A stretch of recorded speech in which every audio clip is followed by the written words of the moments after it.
morning, good afternoon, good evening. I am your host, Stacy Wasiche. Welcome to Campus 101. This is our episode 8. And have you subscribed? Have you watched? Have you liked? Have you disliked? Because how will I know if the information is informative? If you're not subscribing, you're not commenting, you're not watching, we have to do this together and we have to be informed together. So this is episode 8 of Campus 101. And if you're a new subscriber, if you are watching for the first time, I would advise you to visit our previous episodes and look at the information that we have talked about, look at the transitions of the topics that we have talked about, so that you can understand why are we talking about politics today. Thank you so much for watching and thank you so much for subscribing. Today we are talking about campus and politics, and I am here with my guest. I will let him introduce himself, and yeah, let's dive into the conversation. Thank you so much, Stacy, for having me on your show. It's an honor to be here. My name is Aaron Mbakaya, and I'm a second-year student doing mass media and communication. I am passionate about leadership and matters that affect the youth. Anything that is concerning the youth, I'm always interested. So leadership is part of who I am. I love politics a lot. And I'm so happy that you've invited me on this show to talk to our people and let them know 1, 2, 3 things about politics. You've done a good introduction. Maybe just to pick up from where you've left, you've said that you're passionate about politics. What brought you to know that you are passionate about politics? What came into your mind when you decided that, oh, I'm very passionate about leadership? Leadership started from a very young age. First of all, in our family, I'm the firstborn, so uongozi ulianza hapo. And I went to primary school. I was a prefect all along. When I finished, I was the head boy. Then I came to high school, in Machako school there. And when I came to school, I always wanted to be a prefect. And when we joined, there was an election for prefects. Our class prefect, we were to do a small election. So when we did that election, I won the election. But after winning the election, our class teacher decided to appoint someone else. He didn't want me to take over as the class prefect. So that is where my rebellious attitude, or, trying to bring people together started coming in. So we split our class into 2. Yeah, because I was elected the first time and I was the class prefect, but the teacher chose someone else. So at that time, since I had my own followers, the class prefect had his own followers, so we split the class into 2. I was sitting at the back, he was sitting at the front. So you'll find even when newsmakers are being written, kuna level 2, there's like a section. If you speak when you're on this side, you must appear on the list. And I was always number 1. So leadership started there. I went to Form 2. I still didn't manage to get any leadership position.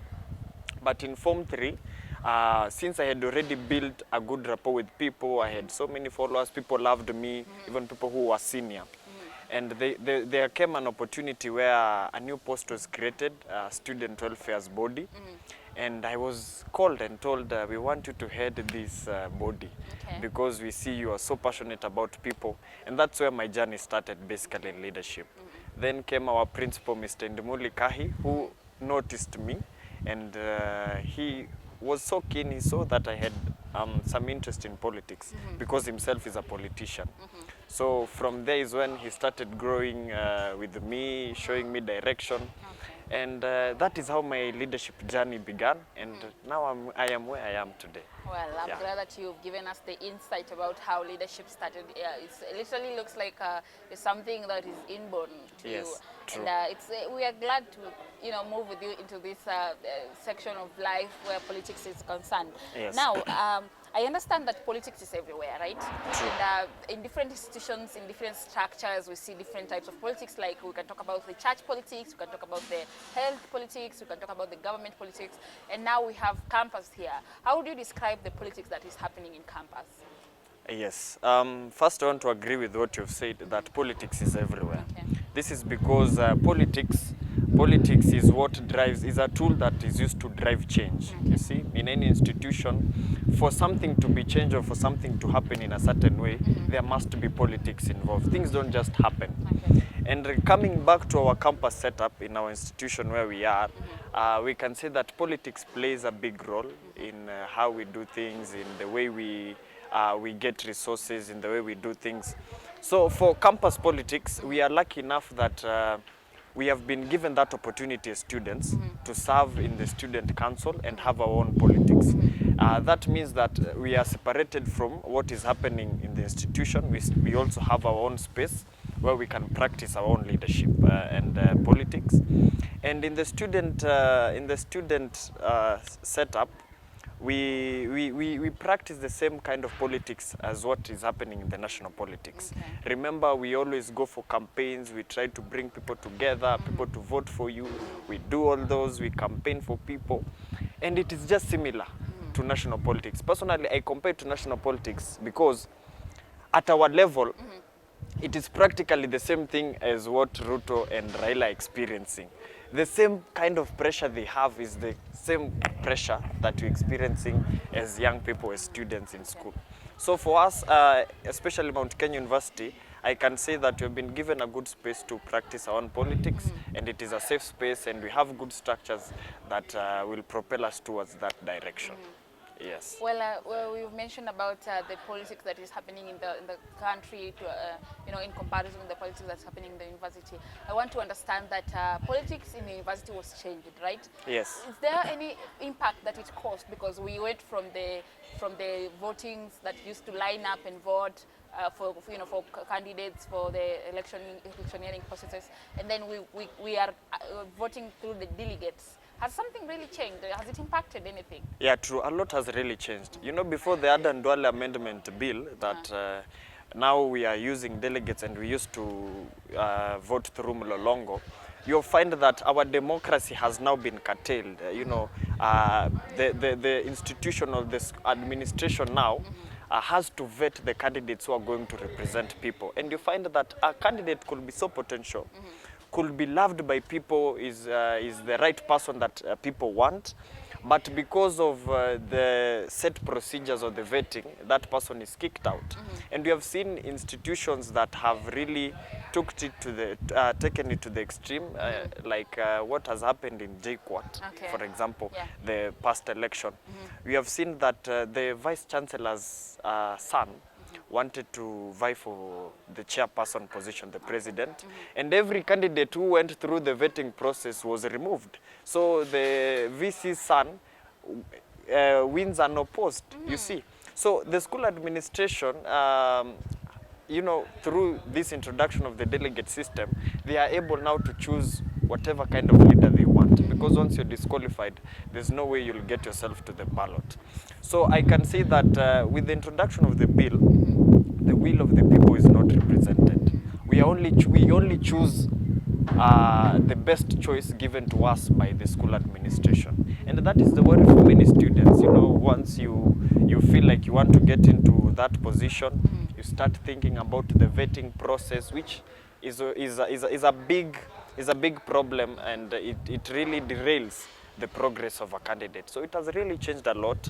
Our democracy, people who could have won the elections, they are removed from the vetting, and we can't do anything about it because it's a bill passed and it is now law in our constitution. Tribalism and nepotism effect. Now, when we talk about the positioning of delegates, and we find out that there are so many people that have been in campus as leaders, and they have ended up being leaders in the outside world. And we have our own this MP, the youngest MP that was selected the other day in the past elections. And you wonder, is there can we say that it's shaping us when we become politicians in campus? Does it shape us to become leaders in the outside world?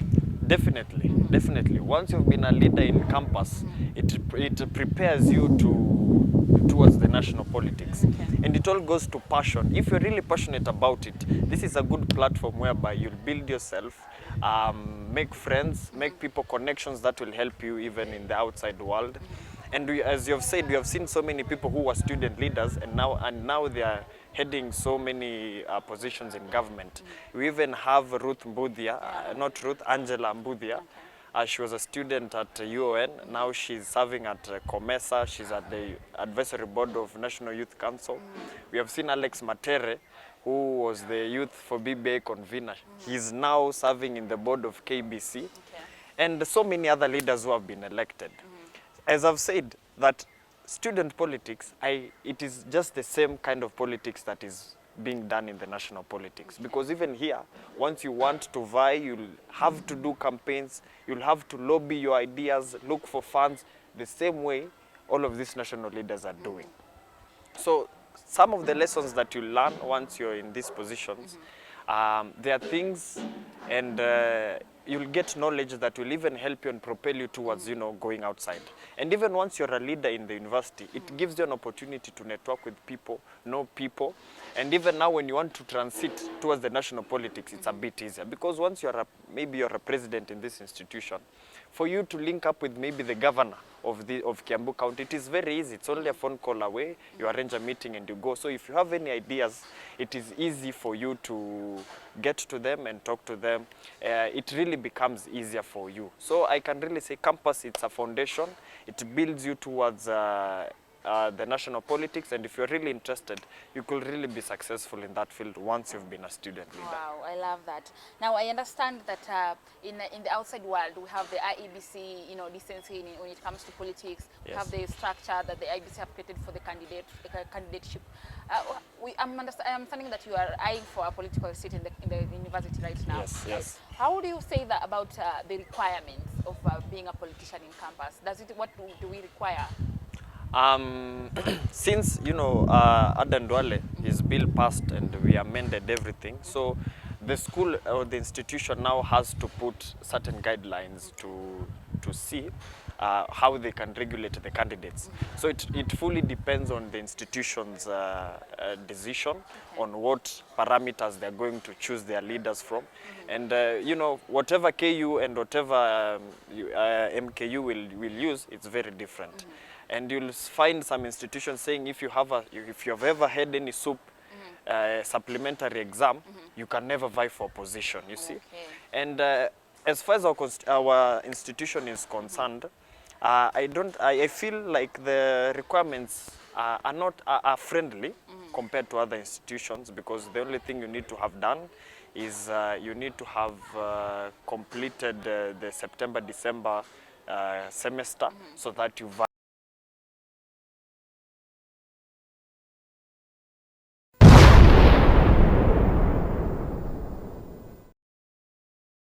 January. That is to make you to just ascertain that you are aware of the issues that are facing the people as of the recent past. And just to make sure that you are a continuing student. For me, some of the requirements put across by the institution are not so harsh, and I think they are just favorable. Just like IEBC, the way it has put it, it is just for the candidate to position themselves. If you know you want that position, you need to make sure your grades are okay. You need to make sure your discipline is okay. You don't have any disciplinary case, because remember, you're representing a lot of people. You're representing over 24,000 students, and even when you go to any media house or you're representing the school, you need to be, you are a representative, so you need to represent the best that the institution has to offer. So for me, I can say the requirements are not so harsh compared to other institutions, and I hope even as we near the election, they can really consider and maybe even loosen some of the measures that they have put to ensure that we successfully contest for those positions. So maybe just to ask, do they look for academic success of a leader, like how are you performing in class, something like that? Yeah, true. They normally look for it. Because there's a bill that wants to be passed in Parliament today about leaders getting a degree. How do you say about that? First of all, I can say that leaders, you don't need to have a degree for you to be a leader. You don't need to have a degree. You cannot be taught leadership in any institution. Leadership is inborn. It is something that comes within you. And if it finds you in a good position, maybe you've studied or you've gone through any education, it's fine. That's an advantage. But you find we have people who have never even stepped foot in school, but they can really bring people together, they can drive things, they're able to do a lot of things despite the fact they have never stepped in school. So we cannot deny them an opportunity to lead simply because they didn't go to school. And now in our institution, of course, they look at the academic performance of any candidate, anyone who wants to lead. Because, as I've said, you represent the face of this school. And there's that perception that if you're performing well, you at least understand a few things, you can do things in a certain way as a learned person. So academics is a key pillar. And one thing, and why they normally put a lot of emphasis on education or grades, is because most of the leaders, student leaders, they never complete the education. In MKU, in our institution today, out of all the presidents that have ever been, the only 3 have graduated. Oh. Only 3. And Wow. Owila, who was our president in 2017, has graduated this year, making it the fourth president to have ever graduated. Most of them don't graduate. And it's simply because, once you're president, there are a lot of things that are at your disposal, a lot of things that you need to do that need your time and attention. So to juggle between those two, it's going to be a problem. So if you're elected as a leader, and already your grades were not performing well, trust me, once you even get that position, it will be worse.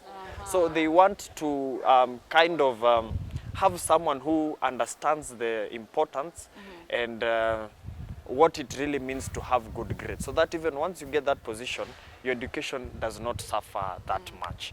But all in all, also a leader, you need to have good grades for you to represent us there, to understand the bills, constitution. You need to have something to tell people. I'm not going to put this on camera, but do they say that most of our MPs have D+ and C-? It's true. It's true. That is true. It's not a lie. Well, at least they are leading anyway. Yeah. I want to believe that because you've mentioned that most of the campaigns are just the same as the national campaigns. How much do we need to fund our campaigns here at the campus in section of electioneering? What do we need? How much in terms of funding do we need to have? So funding, it is not fixed. It practically depends on what exactly do you want for your own campaign. Well, there are people that are using road shows, flyers. I've seen postcards. I've seen even buying sweets for your voters. Yes, that's why I've said it depends on what exactly you want, because a candidate, if you have money, you can do road shows. If you have limited resources, you can also opt not to do that. But what I normally know is this, that if you're a popular candidate, people know you, people love you, you don't really spend much. But if you are a candidate who maybe it's the first time you're rising up, you're trying to tell people that I want this thing, I can be this and this, then it is for sure that you'll have to spend a lot of money, because now people need to know you. The people who campaign for you, you also have to pay them. People don't follow you around for nothing. You also have to pay them. As a person also, you need to dress well. I cannot come, I want to be a president, I'm here in some funny jeans, some two-tone trousers. Wow, okay. You'll start wondering my credibility and say, maybe this guy is just joking. Yeah. You also need to spend on your appearance, look good, so that people also appreciate who you are. And if you want to have road shows also, you need to have that in your budget. Okay. You need to also look at doing of posters. As I've said, the people who will be helping you in your campaign trail, you also have to look at how you're going to do that. Leaders, we have also leaders who are already in the space. People who, in one way or the other, we need their support. So we cannot ignore them. And also some of these leaders also want to benefit. Trust me, there are people who are here and take politics as an investment. And they want a return on the investment. So if someone promises you to bring following or to drive people towards you, you also need to, appreciate them in a small way. And once you're a politician, people always assume you have money, So you cannot come to us and then we already have that perception and then you don't give us money. We will really question your credibility. So in terms of money, I've said it is quite individual. It is independent. It depends on what exactly you need for your campaign. If you want to do road shows, you can add an extra budget. If you want to do this, you can do that. But what I like to tell people, that in campus politics, especially in Mount Kenya, you don't need a lot of money. You don't need a lot of money to vie. You just need something to keep you running, because you cannot have a campaign without money. You cannot run a campaign without money. Even if you have so little, just use it well. It also goes back to your budget, how you want to use it, on what you want to use it, and some things are not necessary. Yeah. Some things are not. For example, you've mentioned it, road shows. Road shows are not necessary, because there's what you call politics of crowds. And those things don't translate into votes. Okay. Yeah, you might have people all over you shouting your name, saying wewe kiongozi, but when they go to the ballot paper or the ballot box, they choose someone different. You see, and that's why if you look at our national politics, when Raila goes to a place like Meru, he's applauded by people. People are there, and even when Ruto goes to maybe the similar, the same area, also people come. They are the same people. Si ati watu wa Raila walienda wakalala, wa Ruto wakakuja. No, they are the same people just celebrating you, and even when Ruto comes, they'll still celebrate. Okay. So for road shows, it's only to show that you have the ability, or to show you have muscles, but it really doesn't translate into support of votes. People might just be coming there to see you. Maybe someone is idle, just wants to pass some time or do a few things.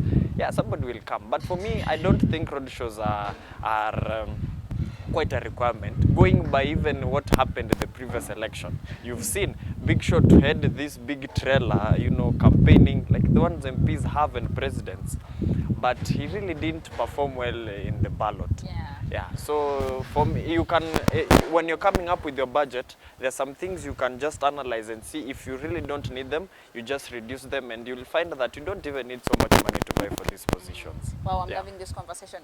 Well, you talked about political muscles, and I've heard about the first impressions, the credibility. Do you think that there are people that are sponsored by specifically someone that wants to invest in you or political career, or maybe even the school can decide to sponsor you because they want you to be the leader of the school? Do you think that happens? It happens. Okay. It happens. It has happened. We know it happens.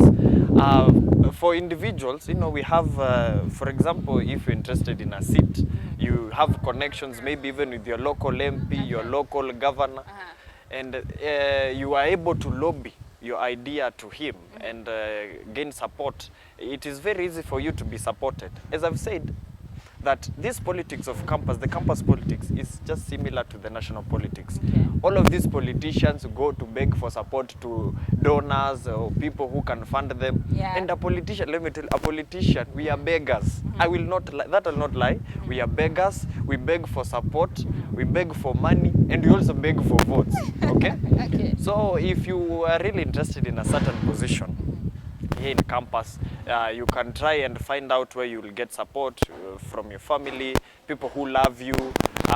And since you're going towards 2022, remember Mount Kenya University has a lot of young people who are eligible to vote. And most of these politicians are looking for the youth, okay? And they will really be interested in someone who shows that he can really lead. And if he gets that position, he can even translate and bring all these numbers to their block, okay? So if you are able to get the contact, or you're able to find an opportunity to lobby yourself or your vision to that person, then trust me, you'll really get support. On the issue of the school supporting, there have been rumors. Though I cannot confirm, but these are things you've heard, that the institution tends to favor some people for that particular seat. So those people sometimes they get funding. Wow. It is something that I've not proven, but it is there. It is there, and people know it. But I cannot come out clearly and say it does support, because I don't have the evidence.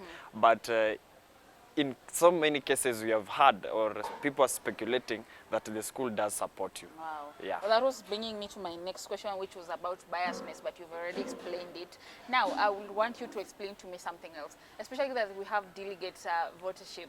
Like, Yes. we don't have the lining up and all that. Do you think that we have tribal, tribal politics and nepotism politics? You've talked about JQuat's the recent elections. Yes. Maybe there are people that are, it's because I belong, I know our let's say our VC, I know Simon Gisharu, I know that the guy that is leading the constitution in terms of dean, in terms of the lecturers. Yes. Now I have to like gain their, bias so that they can make me the leader. Does things like that happen? Do you have like tribal voters? It happens. And that's why I've told you that, if maybe the institution wants you to be the president, they'll easily support you if they feel you're the best candidate. That means even in the vetting, they'll make sure you pass. And if you need support, as people say, you'll be easily supported. Okay, if you look at what was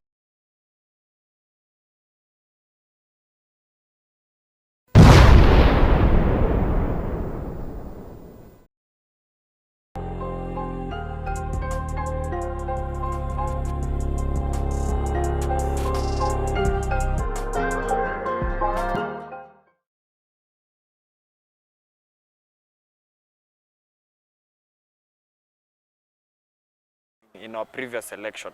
There were a lot of talks about tribal politics, a lot of these things. People want this tribe as compared to this tribe. This tribe is superior as compared to this one.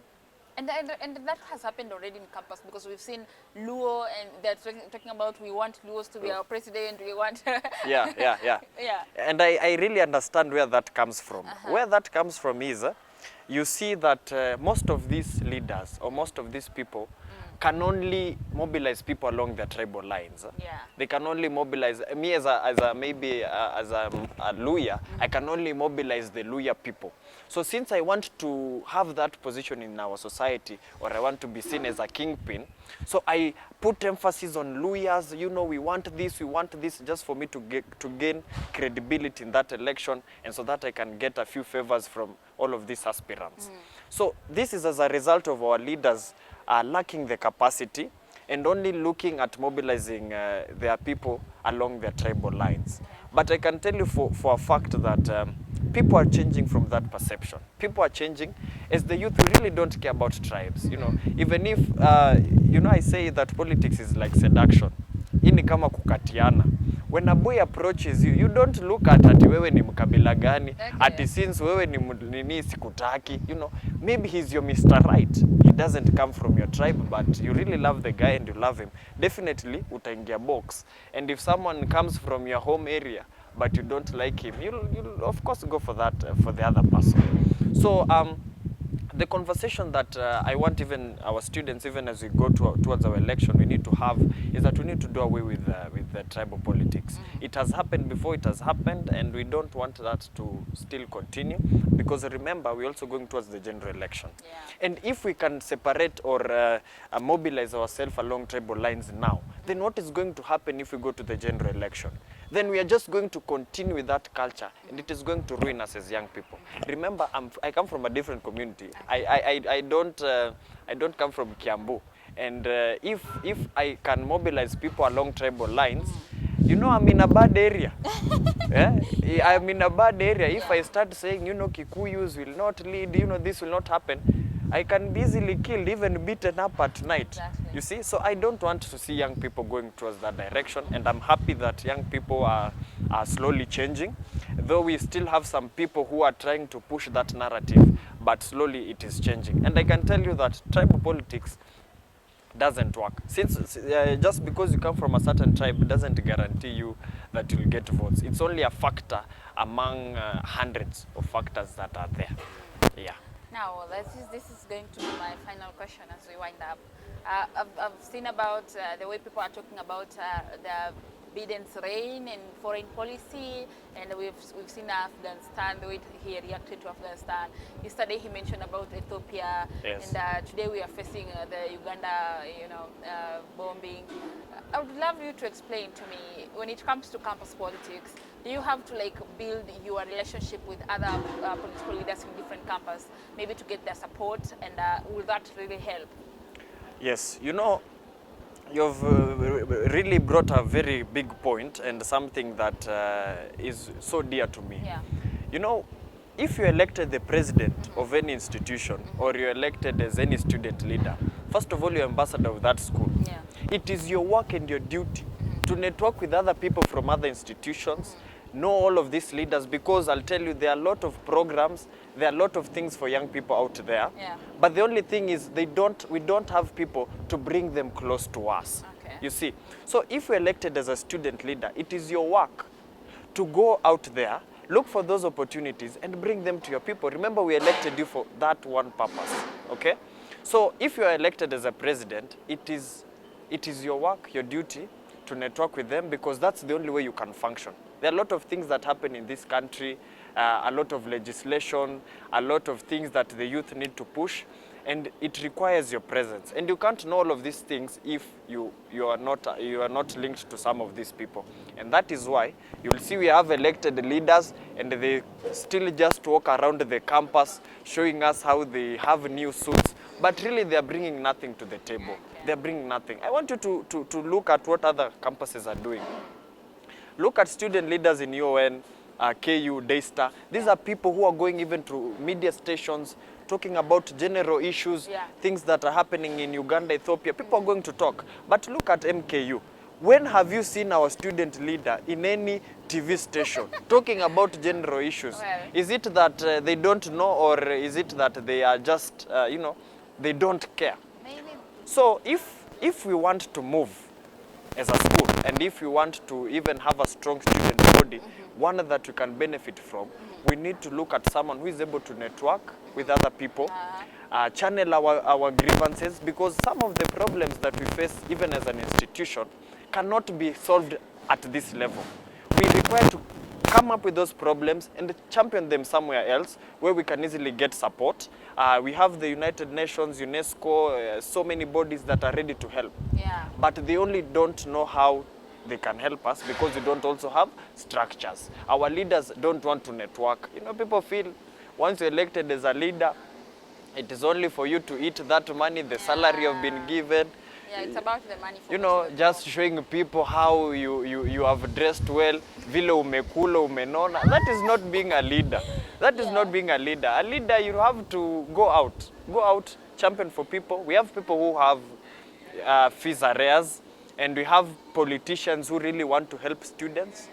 You can easily go there and get a scholarship for even 2-3 students. You have made a difference. Wow. So we need to have leaders who really care about us. Na mimi nitaambia watu even on TV, on this show that usichague leader ajaiona hata 20,000. Mtu akipata tu pesa kidogo amechanganyikiwa. You know, choose someone who has, you know, anakaa ako na knowledge, because what normally happens is if there's something an administration is doing against the students, they always try to coerce you into giving in so that you don't, bring chaos or try to get into their way of doing things.